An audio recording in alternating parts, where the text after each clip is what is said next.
Friends, हम human के पास दो टाइप की मेमोरी होती है।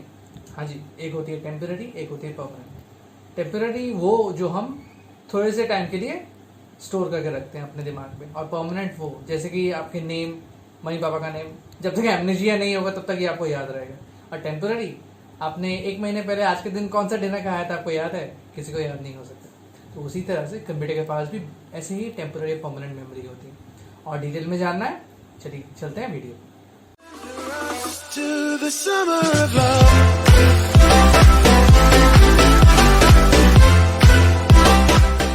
फ्रेंड्स, कंप्यूटर मेमोरी के इस वीडियो पे आज जो हम टॉपिक्स कवर करने वाले हैं वो कुछ ऐसे हैं: computer memory, binary digits, memory units and types of memory. अभी हमें पता है कंप्यूटर में परमानेंट टाइप्स ऑफ मेमोरी है और टेम्पररी टाइप ऑफ मेमोरी भी है। सो चलिए शुरू करते हैं। I hope you all are excited, me too. So computer memory ये क्या होता है? कंप्यूटर में मेमोरी एक ऐसा स्टोरेज स्पेस होता है जहाँ पे कंप्यूटर अपने सारे प्रोसेस्ड इन्फॉर्मेशन को स्टोर करता है। प्रोसेस होने के बाद जो इन्फॉर्मेशन हो जाती है जिन्हें हमें सेव करना होता है वो मेमोरी पे स्टोर होता है। अभी मेमोरी का बहुत इंपॉर्टेंट रोल है।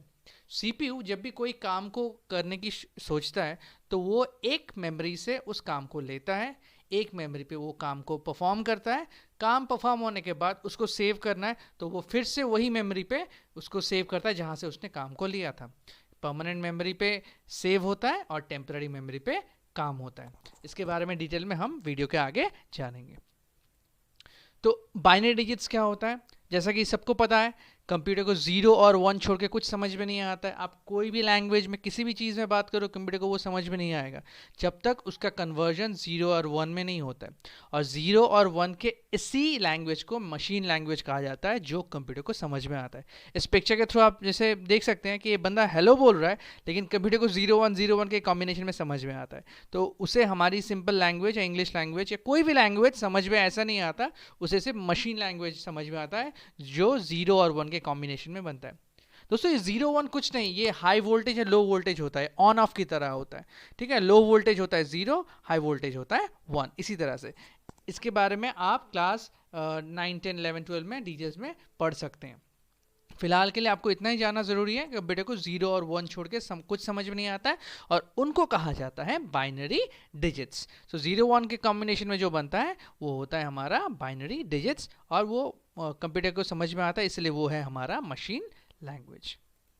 अभी मेमोरी यूनिट्स देखिए, हर चीज़ का यूनिट होता है, मेजरिंग यूनिट होता है। जैसे सॉलिड को मेजर करने के लिए किलोग्राम्स, ग्राम्स ये सब यूज़ होता है।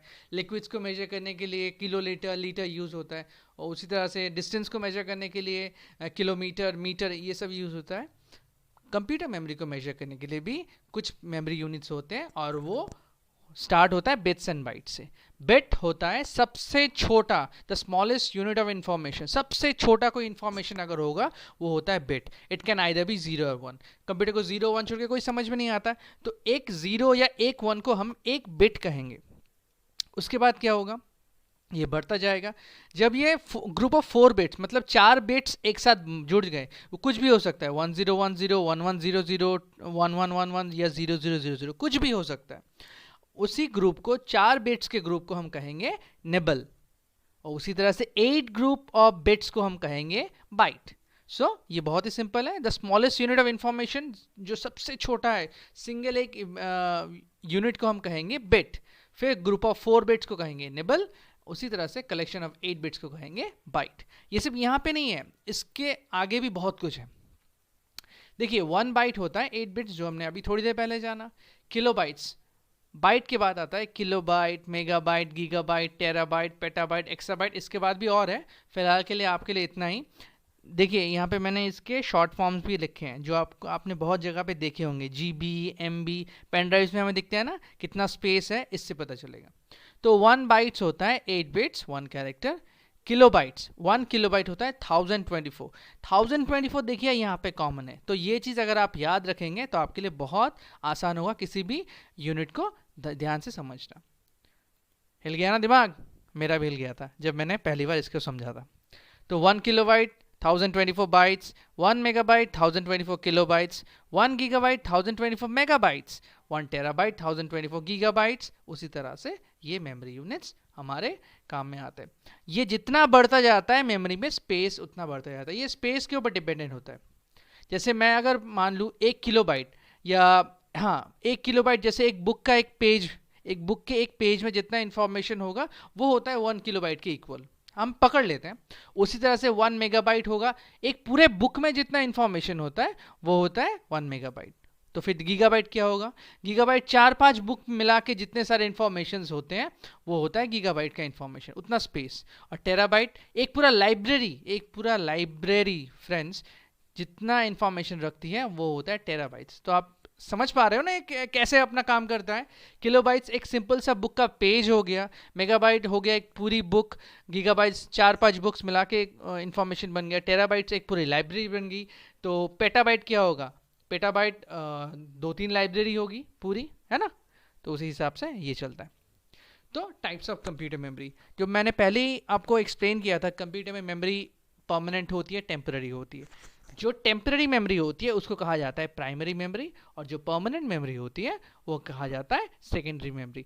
दोस्तों प्राइमरी मेमोरी को कंप्यूटर की मेन मेमोरी भी कहा जाता है, मेन मेमोरी। ओके, ये सारे मैं नेक्स्ट स्लाइड्स में या नेक्स्ट वीडियो में आपको डिस्कस करूंगा इन डिटेल।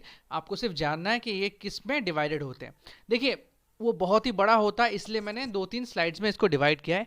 प्राइमरी मेमोरी को अगर हम देखें उसको 2 पार्ट में डिवाइड किया गया है, RAM and ROM, that is random access memory and read only memory। RAM का full form है random access memory, ROM का full form है read only memory। Don't worry about it, in the next video you will get full details about all this। RAM को 3 हिस्से में बांटा गया है, SRAM static RAM, DRAM dynamic RAM, MRAM magneto resistive RAM।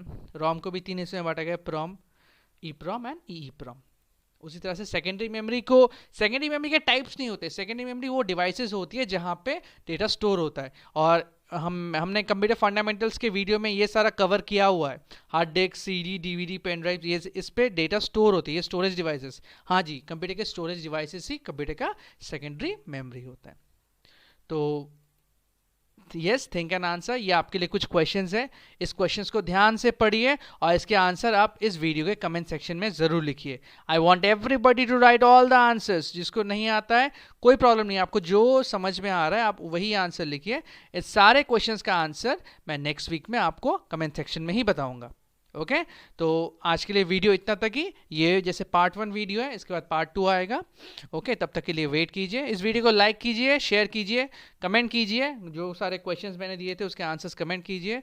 और जो इस चैनल में नए हैं ज़रूर सब्सक्राइब कीजिए ताकि आपको एक भी वीडियो मिस ना हो। ओके, मिलते हैं अगले वीडियो पे।